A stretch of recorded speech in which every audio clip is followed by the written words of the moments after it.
Hi all, എല്ലാവർക്കും ഇന്നത്തെ വീഡിയോയിലേക്ക് സ്വാഗതം. ഇന്ന് സന്തോഷവും സങ്കടവും കൂടിയിട്ടുള്ള ഒരു വീഡിയോയാണ് കേട്ടോ. കാരണം നമ്മളെല്ലാവരും കാത്തിരുന്ന, കാരണം നമ്മുടെ കേരളത്തിൽ തന്നെ അപൂർവങ്ങളിൽ അപൂർവമായിട്ടുള്ള ഒരു കേസായിരുന്നു ഷാരോൺ വധക്കേസ്. അപ്പോൾ അതിൻ്റെ നിർണായകമായിട്ടുള്ള വിധി, കോർട്ടിൻ്റെ വിധി ഇന്നായിരുന്നു.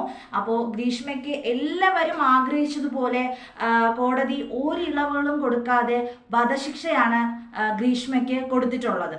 അപ്പൊ നമുക്ക് ആ ന്യൂസ് ഒന്ന് കാണാം.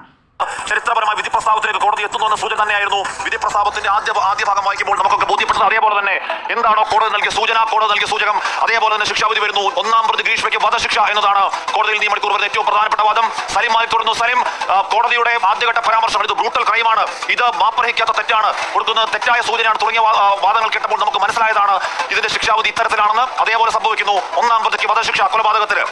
സലിം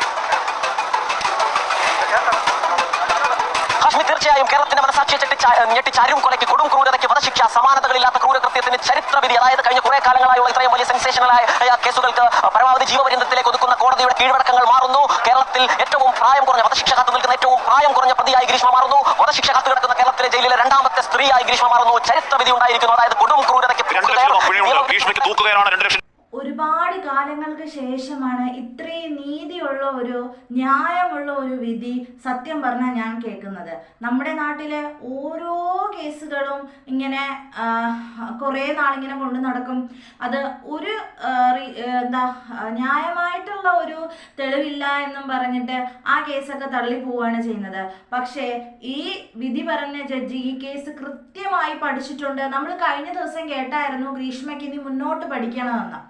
അതുപോലെ പഠിക്കാനും ജീവിക്കാനും ജോലി നേടാനും ഒക്കെ തുല്യമായിട്ടുള്ള അവകാശമുള്ള ഒരു ജീവനായിരുന്നു ഷാരോണിൻ്റേത്. അപ്പോൾ അങ്ങനെ ഒരു വ്യക്തിയെ ഈ ഒരു പ്രണയിച്ച് എന്ന് പറഞ്ഞ ഒരു പേരിൽ ഒഴിവാക്കാൻ വേണ്ടിയിട്ട് ഇങ്ങനെ ചെയ്ത ഒരു വ്യക്തി, ഇത്രയും നീചമായിട്ട് ക്രൂരമായിട്ട് ചിന്തിച്ച ഒരു വ്യക്തിക്ക് ഏറ്റവും വലിയ ശിക്ഷ തന്നെയാണ് കിട്ടിയിരിക്കുന്നത്.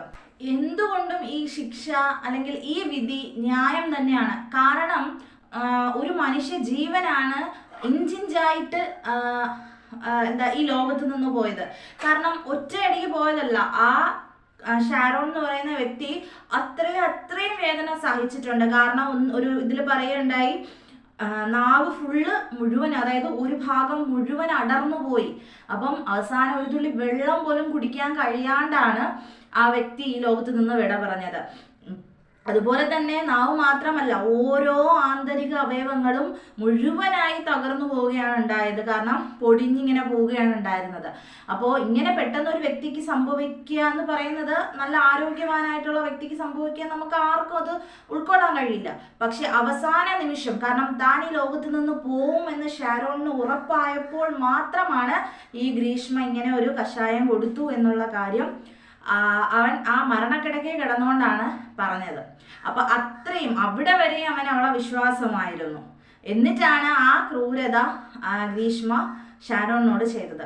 അപ്പോൾ ഇതിലും കുറഞ്ഞ ശിക്ഷയ്ക്ക് ഗ്രീഷ്മ അർഹയല്ല എന്ന് തന്നെയാണ് എനിക്ക് പറയാനുള്ളത്. അപ്പോൾ നിങ്ങൾക്ക് ഈ വിധിയെ പറ്റി എന്താണ് പറയാനുള്ളത്, നിങ്ങളൊന്ന് കമൻറ്റ് ചെയ്യണേ.